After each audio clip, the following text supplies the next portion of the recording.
당신 안에 희망이 있습니다. 고전문학 크리스마스 캐롤의 작가 찰스 디킨스는 어린 시절 매우 불우한 삶을 살았다고 합니다. 소년 시절에는 생계를 위해서 무슨 일이든지 아침 일찍부터 밤늦게까지 일을 했습니다. 그의 현실은 답답하고 고생스러웠지만 그는 하루하루를 즐겁게 지냈습니다. 어느 때는 구두를 닦는 일을 했습니다.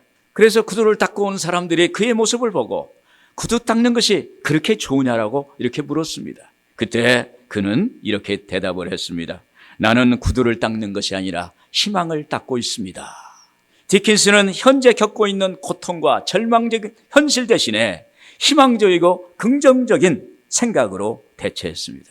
그 후 그는 세계적인 작가가 되었고 그의 희망대로 성공을 이루었던 것입니다. 여러분, 디킨스의 이야기는 인간이 어떤 상황에서도 희망적인 생각이나 꿈을 갖고 살아가면 놀라운 결과를 낳는다는 것을 우리에게 보여주고 있는 것입니다. 본문의 말씀은 바울 사도와 일행이 1차 선교여행을 마치고 2차 선교여행을 시작하려고 할 때 선교의 문이 막힌 것입니다. 갑자기 난관에 부딪히게 된 것입니다. 그래서 바울은 간절히 기도했습니다. 그러자 그에게 마게도냐 사람 한 사람이 나타나서 건너와서 우리를 도우라라는 환상이 보여진 것입니다. 이 환상이 그의 세계 선교의 희망이 되었고 선교의 방향을 아시아에서 유럽으로 전환시키는 그러한 계기가 된 것입니다. 그 후 바울의 일행은 마게도냐성 빌립보 지방에 가서 복음을 전하다가 깊은 감옥에 갇히게 되었습니다. 그때 한밤중에 기도와 찬송을 할 때 감옥에 지진이 일어나고 그에 따라서 간수의 회심을 통해 빌립보 교회가 탄생되는 스토리가 오늘의 말씀입니다. 여러분, 이 스토리는 감옥의 이야기도 아니고 교회 설립의 이야기도 아닙니다. 여기 중심의 스토리는 예수님은 우리의 희망이 되신다는 거예요. 할렐루야. 오늘 당신 안에 희망이 있습니다라는 말씀을 묵상을 하겠습니다. 여러분, 우리의 희망은 어디에 있을까요? 우리의 희망은 기도와 찬송 속에 있습니다. 바울 사도와 실라는 복음을 전하다가 깊은 감옥에 갇혔습니다. 절망적인 상황입니다.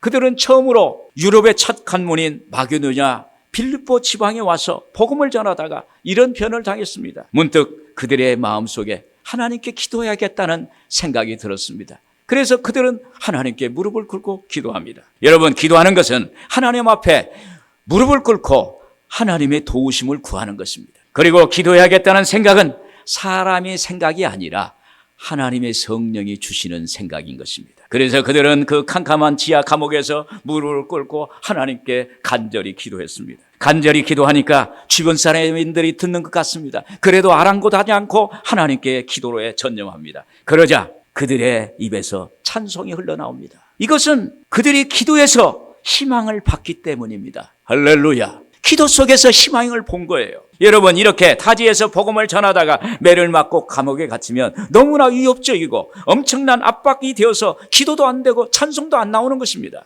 어느 집사님이 제게 이런 말을 했어요. 목사님, 저는 기도가 안 나와요. 너무 아파서요. 너무 분해서요. 너무 문제가 커서요. 그래서 기도가 안 나온다는 거예요. 여러분, 내 앞에 문제가 크면 기도가 안 나와요. 막막합니다. 가슴이 무너지는 것 같습니다. 무거운 바위돌이 자기를 누른 것 같습니다. 그래서 기도를 할 수가 없어요. 그런데 그래도 그때 기도를 해야 하는 것입니다. 데살로니전서 5장 16절, 항상 기뻐하라. 쉬지 말고 기도하라. 여러분, 쉬지 않고 기도하는 것은 주님께 희망을 두는 것입니다. 오늘 여러분 희망이 어디 있습니까? 오늘 예수 그리스도께 희망이 있는 거예요. 우리가 어렵고 절망적일 때 하나님께 기도하는 것은 희망입니다. 가정의 문제, 직장의 문제, 자녀의 문제, 그리고 사업의 문제, 관계에 있어서 문제, 아무리 어려워도 기도하는 그곳에는 희망이 있습니다. 바울과 실라가 그 어려운 절망 가운데서도 기도하니까 찬송이 그들의 입에서 흘러나오는 것입니다. 이것은 그들이 기도와 찬송을 하니까 마음의 억압과 두려움에서 해방된 거예요. 기도하니까 그 안에 희망이 보여지는 거예요. 할렐루야. 여러분, 영적으로 막히면 육적으로도 막힙니다. 영적으로 눌리면 육적으로도 눌려서 병이 되는 거예요. 제가 그저께 운전을 하다가 가는데 갑자기 제 왼쪽 가슴이 답답하고 그러면서 뭔가 누르고 있어요. 그런데 뭔가 네 누르는 것이 조금 있으면 병이 될 것 같아요. 그래서 제가 직감적으로 느끼고 기도했습니다. 나사렛 예수 이름으로 나를 억압하는 어둠의 세력은 떠나 갈지어다. 예수의 보혈의 능력으로 주장한다. 떠나 갈지어다. 성령의 불의 역사가 나타날지어다. 성령과 불로 역사할지어다. 계속 운전하면서 주장하니까 눌리는 것이 사라지는 거예요. 그리고 마음이 편해지고, 그리고 저를 갖다가 한쪽에 누르는 것이 육신이 편해지면서 하나님의 역사, 자위함의 역사가 나타났어요. 할렐루야. 그래서 몸이 편해졌어요. 여러분, 우리가 하나님께 드리는 기도가 희망입니다. 바울과 실라도 그렇게 얼마나 기도와 찬송했는지 모릅니다. 그러자 희망이 그의 마음에 자리를 잡았습니다. 여러분, 그때 바울과 실라가 무슨 기도를 했을까요? 아마 이런 기도를 했을 것입니다. 하나님, 여기서 저희가 어려운 일을 당하면 전도의 문이 닫힙니다. 하나님, 여기서 문이 닫히면 하나님 나라가 확장될 수가 없습니다. 하나님 도와주세요. 도와주세요. 반복으로 기도하니까 그의 입에서 찬송이 나오는 것입니다. 어느 순간에 희한한 일이 벌어집니다. 순식간에 바울과 실라가 갇혀있던 감옥에 지진이 일어난 거예요. 옥문이 열리고 사람들에게 차였던 착고가 풀려지고 거기에 놀라운 하나님의 역사가 일어났습니다. 이제 바울과 실라가 자유의 몸이 된 것입니다. 그들의 기도로 희망의 문이 열린 것입니다. 여러분, 사도행전 12장에도 이런 비슷한 사건이 있습니다. 야고보 사도가 순교한 후에 베드로 사도도 감옥에 갇혔습니다. 이제 초대교회가 위기에 처해 있습니다. 야고보 사도도 헤롯 왕에 의해서 목이 잘려서 순교를 했는데 베드로 사도마저 감옥에 갇혔으니 이제 초대교회는 위기에 진퇴양난, 그리고 백척간투에 있는 그런 상황인 것입니다. 이에 베드로도 기도했고 예루살렘 교회도 기도했습니다. 얼마를 기도했는지 모릅니다. 베드로가 감옥에서 누워 자는데 호련히 하나님의 사자가 나타나서 베드로의 옆구리를 칩니다. 그러면서 이렇게 말합니다.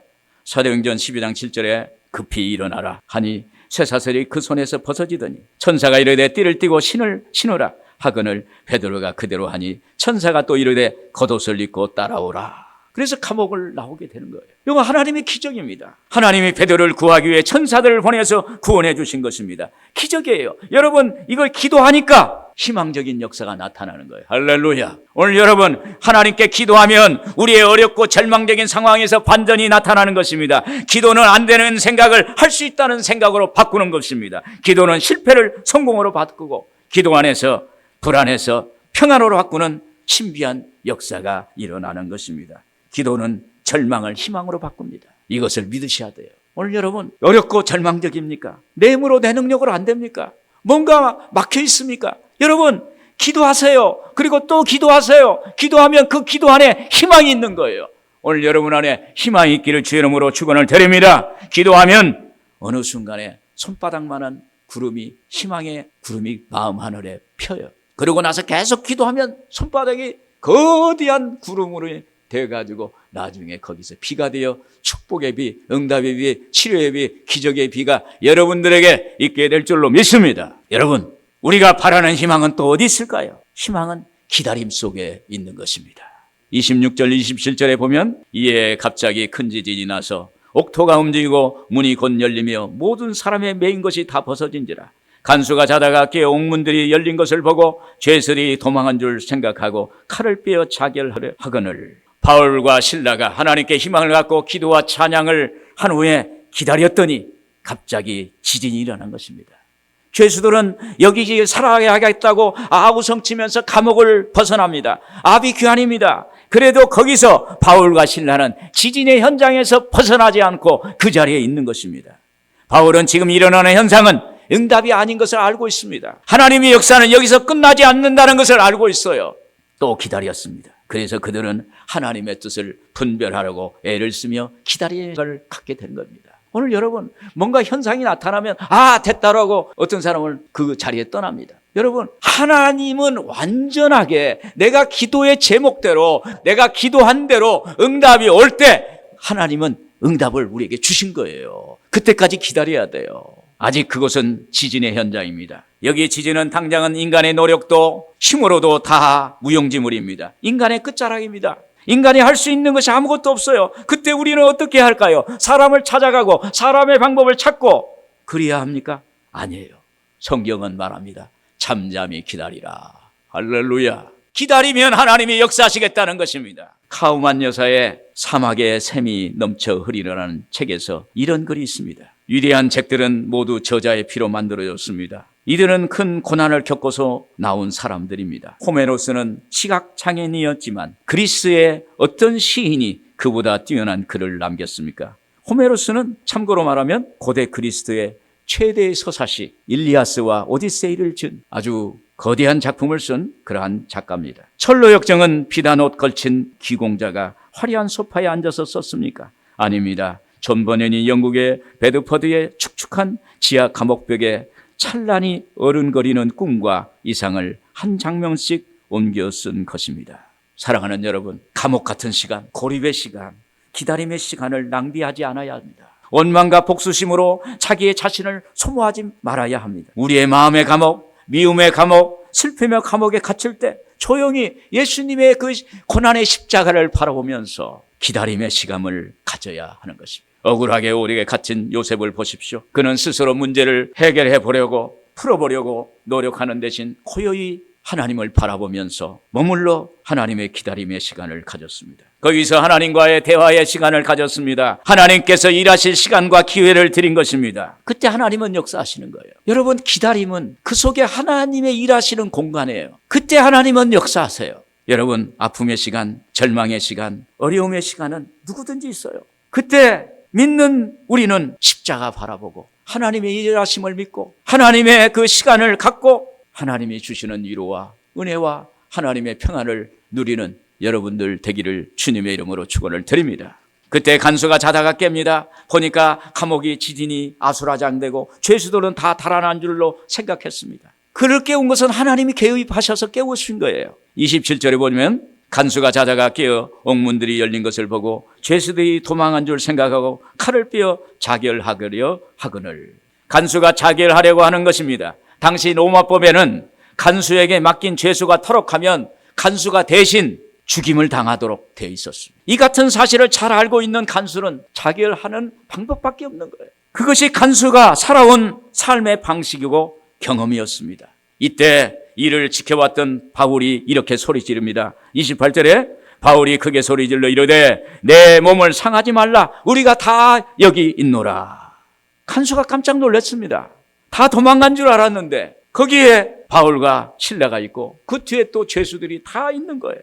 여러분, 지난번 트리키의 그 지진이 일어나는 걸 생각해 보십시오. 아비규환이에요. 사람이 살았다 해도 살았다고 말할 수 없는 살아있으나 지옥 같은 세상이 이 지진의 현장입니다. 그런데 그 와중에 간수가 보니까 바울과 실라가 거기에 있는 것입니다. 바울이 외치는 소리는 간수의 입장에서 보면 복음이었고 생명줄이었고 희망이 된 것입니다. 간수는 지금까지 살아왔던 경험과 삶의 내용과 전혀 다른 일이 벌어진 것입니다. 여러분, 우리가 예수님 믿으면 하나님의 세계와 이 세상의 세계와는 많이 다른 거예요. 엄청나게 달라요.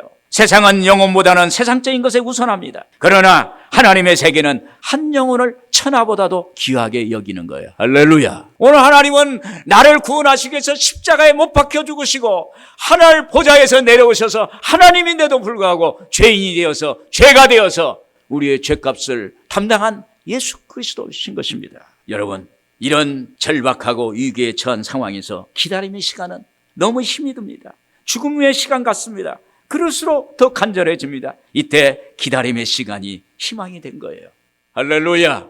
오늘 여러분 기다리세요. 기다리면 하나님이 역사하십니다. 그 시간에 하나님은 개입하십니다. 그 시간에 하나님은 간섭하시고 하나님은 역사하시는 거예요. 고난을 넘다라는 책에서 저자는 이런 말합니다. 하나님은 절박한 인생에게 도움이 되어주신다. 막연히 누가 좀 도와줬으면 하면서 가만히 있는 사람이 아니라 하나님을 진정으로 찾고 그분의 도우심을 간절히 구하며 기다리는 사람을 만나주신다. 이렇게 이야기했어요. 기다림의 시간이 희망이 되는 것입니다. 사랑하는 여러분, 우리의 각자 형편과 처지에 따라 다 다르지만 기다림의 시간은 우리에게 희망을 줍니다. 희망은 기다리는 데 있어요. 하나님이 일하시는 시간입니다. 하나님의 일하심을 기다리는 거예요. 하나님의 일을 기대하는 거예요. 하나님이 어떻게 역사하실까? 하나님, 내가 이렇게 기다렸는데 하나님 어떤 모습, 어떤 걸 나한테 선물로 주실까? 어떻게 역사하실까? 이렇게 기대해 보는 거예요. 시편 40편 1절에 표준 성경에 이랬습니다. 내가 간절히 주님을 기다렸더니 주께서 나를 굽어 보시고 나의 울부짖음을 들어주셨네. 하나님은 간절히 기다리는 사람에게 만나주시고 응답해 주시고 역사해 주시는 것입니다. 사랑하는 여러분, 기도한 것이 아직 결과가 없습니까? 아직 열매가 없습니까? 아직도 더 기다려야 합니까? 여러분, 조금 더 기다리세요. 조금만 더 기다리면, 조금만 더 희망을 가지고 나가면 하나님이 일하시고 하나님이 결과를 여러분에게 주실 줄로 믿습니다. 끝으로 여러분, 우리의 절대 희망은 어디에 있을까요? 희망은 이 주 예수를 믿는 데 있는 것입니다. 31절에 같이 보겠습니다. 이르되 주 예수를 믿으라. 그리하면 너와 내 집이 구원을 받으리라. 주 예수를 믿어라.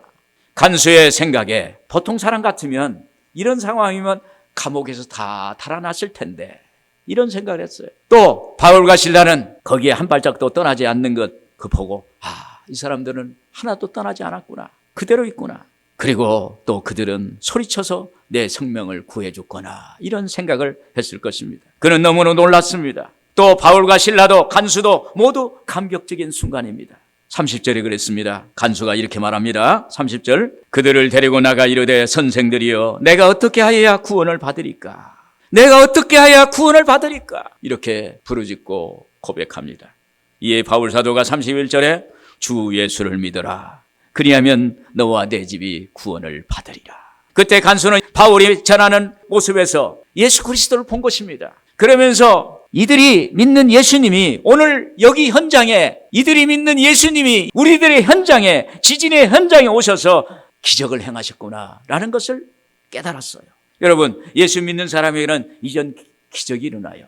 여러분, 성경에 그랬어요. 성경에는 죽은 자를 살리고, 하나님은 죽은 자도 살리고 병든 자도 고치시고 없는 것을 있게 만들어 주신다고 그랬어요. 그래서 간수가 지진이라는 기적을 보고 하나님의 실존 앞에서 선생들이여 내가 어떻게 하여야 구원을 받으리까? 여러분, 간수하고 이 죄수하고는 엄청난 차이가 났어요. 바울과 실라도 중죄인이에요. 그런데 이 간수가 선생들이여 어떻게 해야 내가 구원을 받으리까? 이런 부르짖음을 하는 것입니다. 예전에 베드로의 상황과 비슷합니다. 어부 베드로가 갈릴리 바닷가에서 처음 예수님 만났을 때 빈배였어요. 예수님이 그 빈배를 빌려달라고 하시고 말씀을 전하신 후 베드로에게 말합니다. 너는 깊은 곳에 가서 그물을 던지라.